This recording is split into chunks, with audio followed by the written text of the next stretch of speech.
Бұл Қазақстандағы алғашқы тапсырыспен жасалған кісі өлтіру. Киллер адамды күндіз Алматының қақ ортасында атып кетті. Бірақ 5 жыл бойы полиция оның кім екенін таба алмады. Кейін олар киллердің бұрынғы совет спецназының майоры екенін білді. Тәуелсіз Қазақстанда алғашқы рет киллердің тапсырыс бойынша кісі өлтіруі 1993 жылы 21 желтоқсанда Алматы қаласында болды. Архитектор, бизнесмен Иосиф Семенович Мильграм оңтүстік Астанада атып өлтірілді. Қатыгез өлім бомба жарылғандай әсер қалдырып, үлкен қала бұзылған ара ұясындай гуілдеп кетті. 21 желтоқсанда түс мезгілінде Иосиф Мильграмның Волгасы қазіргі Назарбаев пен Сәтпаев даңғылы қиылысындағы Океан дүкені орналасқан элиталық үйдің ауласына тоқтайды. Мильграм көліктен түсіп үйге қарай бет алды. Оған қарама-қарсы бағытта еңгезердей жігіт келе жатты. Екеуінің арасында 6 қадамдай жер қалған кезде жігіт оң қолын көтеріп тапаншамен Мильграмды 2 рет атады. 2 оқта оның ішіне тиді. Мильграм ішін ұстаған күйі машинаға қарай бұрылып, 1-2 қадам жасап, тапаншасын алуға тырысады, бірақ жарақатының ауырлығынан жерге құлайды. Қылмыскер оның қасына келіп, көздеп тұрып, басынан атады. Осы кезде машинадан Мильграмның жүргізушісі қолына газды тапанша ұстап шығып, қылмыскерді 3 рет атады. Оның бір оғы киллердің аяғына тиеді. Қылмыскердің реакциясы өте жылдам екен. Ол жерге жата қалып, жүргізушінің жүрегінен атады. Осыдан кейін қылмыскер ауыл шаруашылығы институтының жатақханасына қарай қашып, лезде ізін суытты. Жедел топ оқиға орнына 7 минуттан кейін жетті, бірақ олар қылмыскерді ұстай алмайды. Оқиғаны көрген ондаған куәгерлер болған, алайда олар бір-біріне қарама-қайшы ақпараттар айтып, полицияны әбден шатастырады. Құқық қорғау органдары бұл қылмыстың тапсырыс арқылы жасалғанын ол кезде білмеген, себебі СССР-де мұндай қылмыс бұрын-соңды болмаған. 2 адамның өлімі бойынша қылмыстық іс басталды. Басында істі Алматының РОВД қызметкерлері, кейін Ішкі істер министрлігінің тергеу тобы жүргізеді. Тергеушілер ең алдымен Мильграмның айналасындағыларды тексереді, себебі жәбірленушінің күнделікті өмірі мен әдеттерін тек жақын таныстары жақсы білген. Тексере келе тергеушілер 4 күдіктілерді анықтайды. Олардың біріншісі Израиль азаматы Моше Хаймов. Мильграмның жеке заттарын тексергенде арасынан израильдік ADM International компаниясына қатысты құжаттар табылған. Онда компания президенті Моше Хаймовтың қолы қойылған. 1993 жылы Хаймов Қазақстанға бірнеше рет келген және Мильграмның өзі де бірнеше рет Израильге барған. Мильграммен екеуінің бірлескен бизнестері болып, екеуі тығыз байланыста болған. Бас прокуратура Моше Хаймовты тексеру үшін сыртқы істер министрлігінің дипломатиялық каналдар арқылы Израильдің тергеу органдарын іске қосады. Екінші күдікті бизнесменнің әйелі Евгения Мильграм. Күйеуі қайтыс болардан 1 ай бұрын ол Израильге көшіп кеткен, себебі күйеуінің жас көңілдесі бар екенін біліп қойған. Мильграмға ашулы әйел күйеуінің мұрасына иелік ету үшін оны өлтіруі әбден мүмкін. Үшінші күдіктілер Санурбанк қызметкерлері. Мильграмның Алматы строй компаниясы мен Санурбанк акционерлері арасында конфликт болған. Мильграмның компаниясы банкирлерге арнап Алматы тауларының етек жағынан әдемі коттедждер салып берген. Бірақ үйлерін алғаннан кейін банкирлер ақша төлеуге асықпаған. Ақыры Мильграм оларды сотқа беріп, сотты жеңіп алыпты. Осыдан кейін банк өкілдері Мильграмға қоқан-лоққы жасаған. Оның үстіне банктың бастығы Самир Хасанов пен юристі Сергей Григорчук бизнесменнің қайтыс боларынан 1 күн бұрын Израильге барып келгені күдік тудырды. 4-ші күдікті Мильграмның орынбасары, досы және іскер серіктесі Валентин Ли. Мильграм қайтыс болардан 1-2 ай бұрын Қауіпсіздігі үшін күдіктеніп екі Макаров тапаншасын сатып алған. Тапаншаның біреуін ол орынбасары Лиге берген. Тергеушілер Лидің компаниядан ірі көлемде ақша жымқырғанын анықтайды. Милграмда бұл ұрлық туралы біліп қойып, оны жұмыстан шығаруды жоспарлаған. Тергеушілер орынбасарға Делец деген лақап ат қойып, оны да тексере бастайды. Осы кезде Интерполдан жауап келеді. Халықаралық полицияның өкілдері қылмыстық іске қатысты тергеуді жүргізіп, Израильден қажетті құжаттар жетті. Онда Моше Хаймовтың түсініктемесі бар. Ол Милграммен қалай танысқанын егжей-тегжейлі баяндаған. 1993 жылы Милграм одан Тель-Авивтен пәтер сатып алуға көмектесуін сұрапты. Хаймов оған көмектескен. Одан кейін екеуі Алматыдан кондитер зауытын салмақ болған. Тіпті атына дейін ойластырыпты. Милграм оны өзінің қызы Диананың атымен атамақшы болған. Израильдік тергеушілер Моше Хаймов пен Милграмның әйелінің бұл қылмысқа қатысы жоқ екенін дәлелдеп берді. Дәл осы кезде баллистика мамандары Милграмның басынан алынған оқты сараптауды аяқтайды. Милграм Макаров тапаншасынан атылғаны белгілі болды. Милграмның орынбасары, яғни полиция лақап ат қойған Делецтің мотиві айқын, бірақ оның қылмысын дәлелдейтін айғақтар жеткіліксіз. Нәтижесінде тергеушілер бизнесменді заңсыз қару сақтаған үшін тұтқындап, 1 жылға түрмеге жабады. Осылайша есепке алынған болжамдардың ешқайсысы дәлелденбей, іс тығырыққа тіреледі. Екі адамның өмірін қиған қылмыскер сол күйі табылмайды. Алайда тергеу тоқтатылған жоқ. Сот медициналық сарапшылар сол кезеңде табылған барлық Макаров тапаншаларының оқтарын Милграмның басынан алынған оқтармен мұқият салыстырып отырады. Бірақ бірде-бір сәйкестік табылмаған. Бір күні түрмеге Паша есімді қылмыскер түскен. Ол қасында отырғандарға мен Милграмды өлтірген киллерді танимын деп мақтанады. Алайда бұл қауесет полицияның құлағына жетіп, оны тергеп үлгергенше ол кенеттен қайтыс болып кетеді. Арада 5 жыл өтеді. Іс сол күйі құпия түрінде сақталып, архивтерде шаң басып тұрады. Полиция қылмыскерді 5 жылдан кейін кездейсоқ ұстайды. 1998 жылдың 31 наурызында Ішкі істер департаментіне Фотон 10-ға оқ атылып, бір полицей қаза тауып, екіншісі жараланғаны туралы шұғыл хабар түседі. Фотон 10 деген 2 жол полициясы қызметкері мен бір оперден тұратын түнгі іздеу құтқару тобы. Жол полициясының инспекторы Асылбек Әбдіраховтың баяндауынша оқиға былай өрбіген. Олар Наваи көшесімен келе жатып, күдікті халық арасында 600-й Мерседес деп аталатын Мерседес 600 көлігін көріп, оларға тоқтау бұйрығын берген. Бірақ көлік тоқтамай, жылдамдықты арттырып, аллеяға қарай бұрылған. Фотон олардың артынан қуады. Бірнеше квартал бойы қашқан Мерседес күшпен тоқтатылған. Жанаспаев жүргізуші мен жолаушылардың қастарына келіп, жеке басын куәландыруды талап етеді. Көліктегілердің үшеуі де мас екен, түрлері рэкеттерге ұқсап тұр. Олар полицейлермен дөрекі сөйлесіп, құжаттарын көрсетуден бас тартады. Полиция көліктің салонын тінту барысында опер Сырғабек Сүгірбаев оқ салынған қорап пен газ тапаншасын табады. Сол сәтте бандиттердің бірі кенеттен белбеуінен қару алып шығып, полиция қызметкеріне оқ жаудыра бастайды. Сүгірбаев сол жерде қаза тапты. Жанаспаев 2 жерден жараланады. Бірақ ол жауап ретінде оқ жаудырып, қашып бара жатқан қылмыскерге тиіп үлгерді. Ресми нұсқау бойынша офицер қылмыскердің аяғынан атқан. Қарақшылардың екеуі қашып кетеді.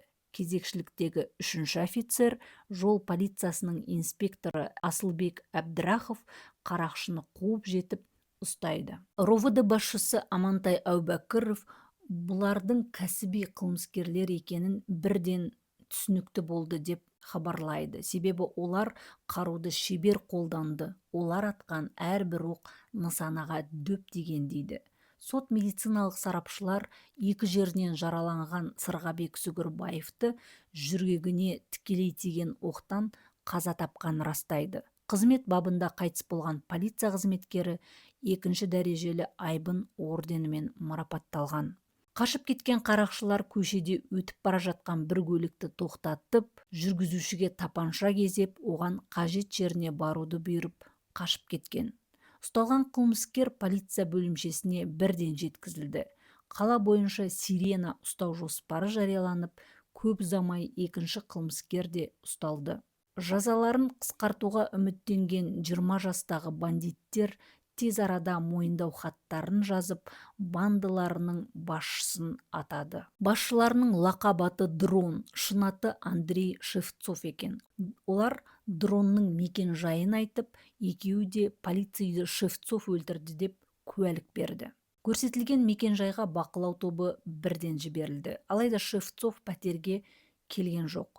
Алматы мен Алматы облысының барлық Шевцов деген фамилиясы бар тұрғындары мен қонақтары тексеріле бастайды. Оны іздеу плакаттары бүкіл полиция бөлімшелеріне ілінді. Шевцовтың пәтері күндіз-түні бақылауға алынды. Алайда қарулы банданың көсемі бірнеше айдан кейін бірақ ұсталды. Полиция көптен күткен қонақтың үйде екенін біліп, ол жерге арнайы топталдырады.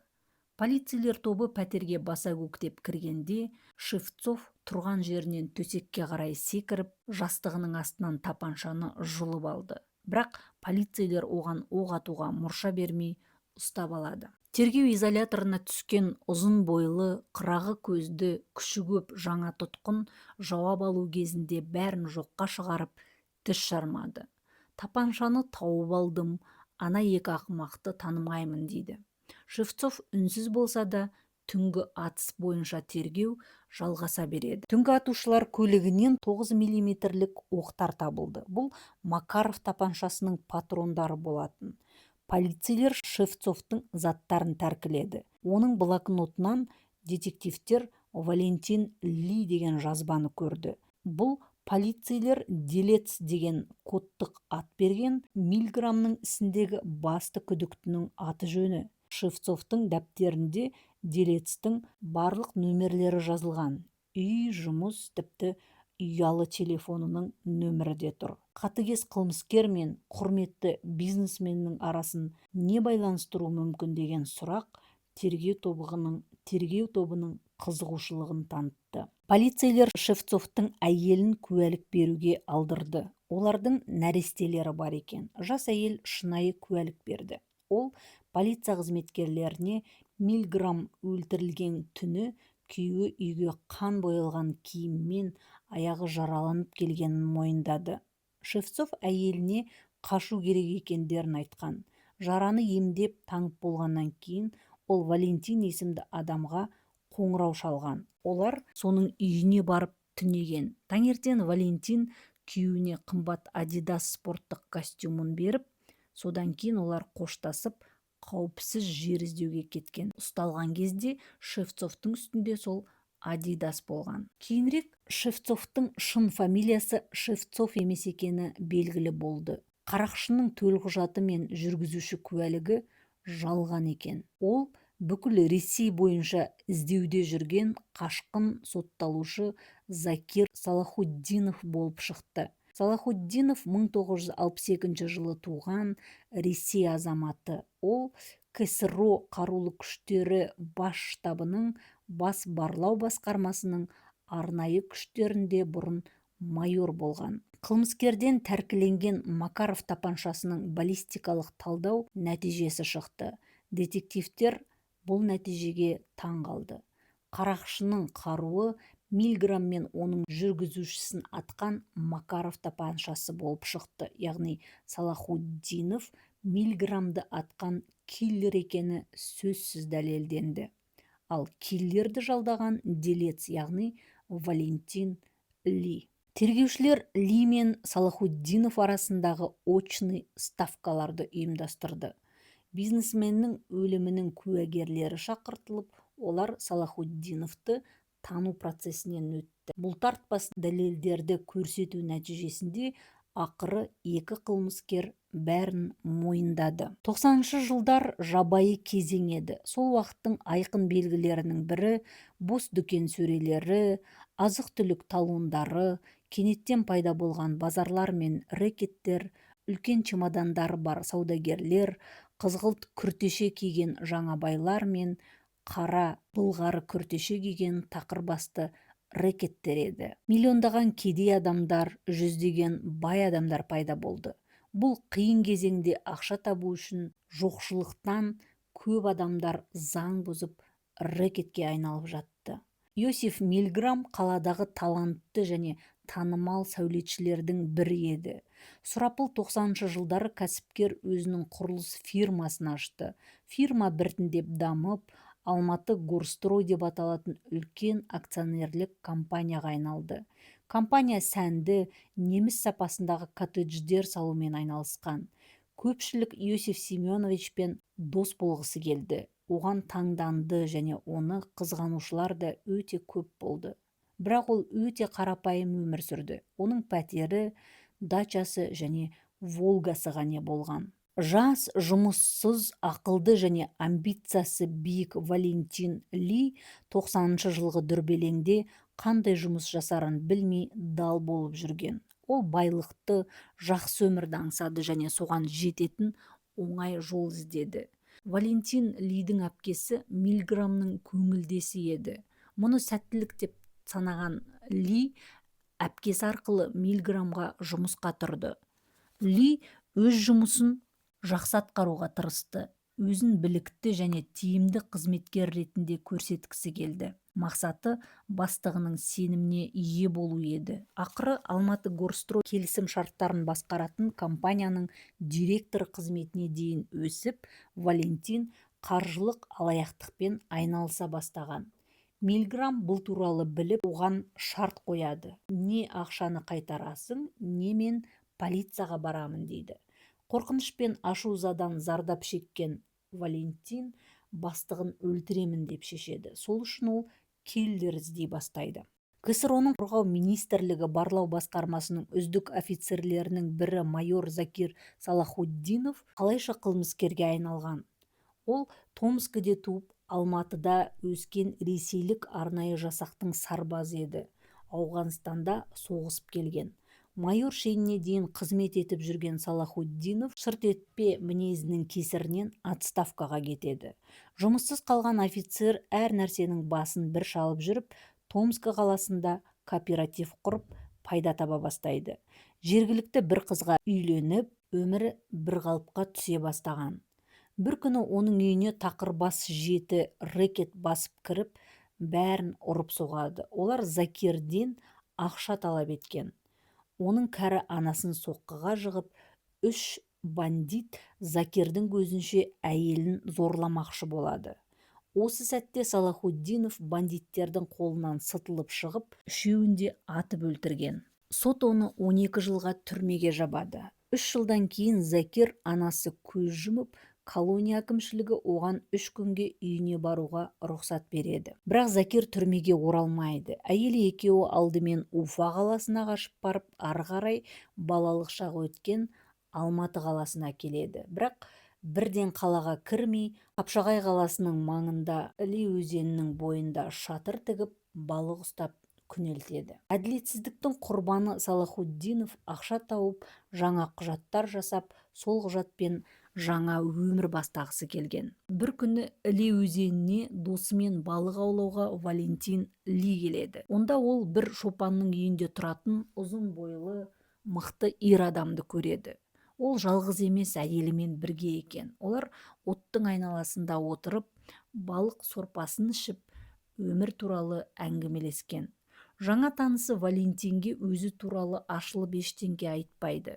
Ол тек Ауғанстанда соғысқанын, екі қолымен де әртүрлі позицияларда дәл аталатынын айтты. Бұл сөзді естіген кәсіпкер жерден 7 қоян тапқандай қуанады. Оның іздегені де осындай адам. Ол балық аулауға баруды жиілетіп, әлгі танысына қайта-қайта ақша беріп, оның қарызын көбейте береді. Тіпті әйелі екеуін өзінің дачасына да тұрғызады. Бір күні Салахуддиновқа Валентин Ли қарызы үшін бір кісіні өлтіруін өтінеді. Жұмысты аяқтасаң, үстіне $20,000 төлеймін дейді. Салахуддинов келісті. Екеуі көлікке отырып, Алматының орталығындағы үйге келіп, Валентин Салахуддиновке ақ Волгадан шығып келе жатқан нысана адамды көрсетеді. Ол сондай-ақ бастығының осы үйге күнде түскі сағат 1-де келетінін айтқан. Жұмысты бітіргенде маған қоңырау шалып, шампанский салынған қорап жеткізілді деп айтасың. Мен бастығымның өмірге аттанғанын солай түсінемін деп келіседі.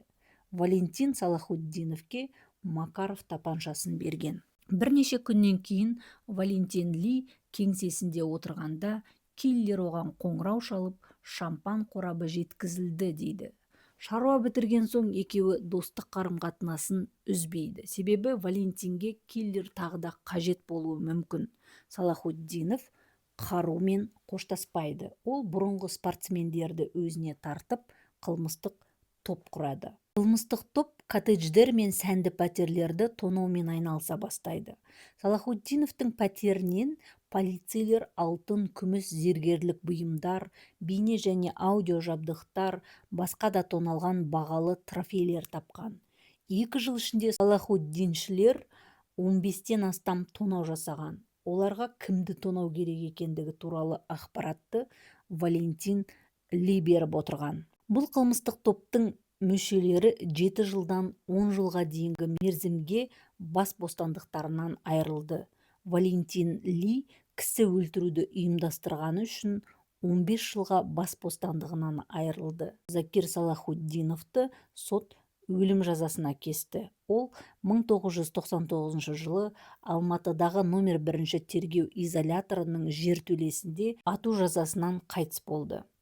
15 жылға бас бостандығынан айырылған Валентин Юнсикоевич Ли дәрігерлерге өзінде псориаз бар деп жаздырып, емделмейтін аурумен ауыратындықтан түрме жағдайы денсаулығына зиян деп, мерзімін шартты түрде етіп өзгертіп, түрмеден босатылып шығады. Содан кейін Ли мырза қашып кетеді. Алматы қалалық ішкі істер департаментінің қылмыстық полиция бөлімі бастығының орынбасары Вадим Стрельцов Валентин Лиге халықаралық іздеу жариялайды.